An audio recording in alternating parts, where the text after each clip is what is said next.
Standup comedian, அது மட்டும் இல்லாமல் ஒரு நல்ல நடிகர் அப்படிங்கிறதையும் தாண்டி தனது சமூக நல செயல்கள் மூலமாக மக்கள் மனதில் இடம் பிடிச்சிருக்காரு கேபிஒய் பாலா அப்படின்னு தான் சொல்லணும்.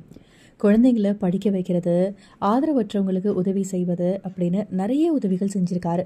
முதியோர், மாற்றுத்திறனாளிகளுக்கு உதவி, போதிய மருத்துவ வசதி இல்லாத இடங்களுக்கு ஆம்புலன்ஸ் வாங்கி கொடுப்பது, இந்த மாதிரி தொடர்ந்து நிறைய உதவிகள் செஞ்சுட்டு வந்துட்டுருக்காரு. மேலும் கடந்த ஆண்டு மிக்சம் புயலால் பாதிக்கப்பட்டப்போ ஒரு குடும்பத்துக்கும், அதாவது கிட்டத்தட்ட 200 குடும்பங்களுக்கு தலா ரூபாய் கொடுத்தாரு. இப்படி பல உதவிகளை செஞ்சு வரும் பாலா சமீபத்தில் கூட பெட்ரோல் பங்க்ல வேலை பார்க்கும் இளைஞர் ஒருவருக்கு இருசக்கர வாகனம் வாங்கி கொடுத்தாரு. பாலாவோட இந்த தன்னலம் மற்ற சேவையை பாராட்டிய நடிகர் ராகவா லாரன்ஸ், இனி அவர் செய்யும் உதவியில என்னோட பங்கும் இருக்கட்டும் அப்படின்னு சொல்லியிருந்தார். அந்த வகையில் கேபிஒய் பாலா, ராகவா லாரன்ஸ் 2 பேரும் சேர்ந்து கணவனை இழந்த ஏழை பெண்ணுக்கு ஆட்டோ வாங்கி கொடுத்தாங்க. திருமணமான ஆரம்ப கட்டத்திலேயே கணவனை இழந்து 3 பெண் குழந்தைங்களோட கஷ்டப்பட்டு வரும் முருகம்மாள் அப்படிங்கிற பெண்ணுக்கு தான் ஆட்டோ வாங்கி கொடுத்துருக்காங்க. இந்த வீடியோ கூட சோஷியல் மீடியாவில் வைரலாக ஷேர் ஆச்சு. இந்த நிலையில் கண் பார்வை இழந்த சிறுவனுக்கு அறுவை சிகிச்சை செய்ய பாலா, லாரன்ஸ் 2 பேருமே சேர்ந்து பண உதவி செஞ்சிருக்காங்க. இது குறித்த வீடியோவை பாலா தனது இன்ஸ்டா பக்கத்தில் ஷேர் பண்ணியிருக்காரு.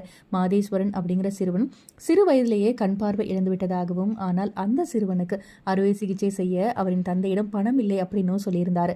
அப்படி இருந்தாலும் அறுவை சிகிச்சை செய்தால் சிறுவனுக்கு திரும்பவும் கண் பார்வை கிடைக்கும் அப்படின்னும் தெரிவிச்சிருந்தாரு. அதனால ராகவா லாரன்ஸோட சேர்ந்து பாலாவும் பண உதவி செஞ்சுருக்காங்க அறுவை சிகிச்சைக்காக.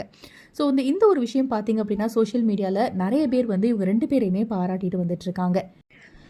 நிறைய பேர் பாலா உதவி செய்கிறாரு அப்படின்னு சொல்லி பாராட்டினா கூட, இன்னொரு பக்கம் எதுக்காக உதவி செய்கிறத எல்லாருக்கும் காட்டுற மாதிரி செய்யணும், எதுக்காக வீடியோ எடுத்து ஷேர் பண்ணணும் அப்படின்லாம் சொல்லிட்டு இருக்காங்க. ஸோ கண்டிப்பாக அதெல்லாம் ஒரு நெகட்டிவ் கமெண்ட் அப்படின்னு தான் நான் நினைக்கிறேன்.